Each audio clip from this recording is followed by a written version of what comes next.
So no matter which vacuum you're using, I'm using the Volunteer lightweight for the spa today.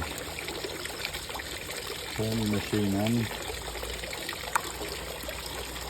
and drop it in so that the bag gets rid of all the air.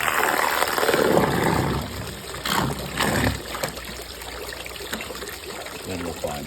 You see that little air pocket there too. If you don't do that, that's the potential for blowing up.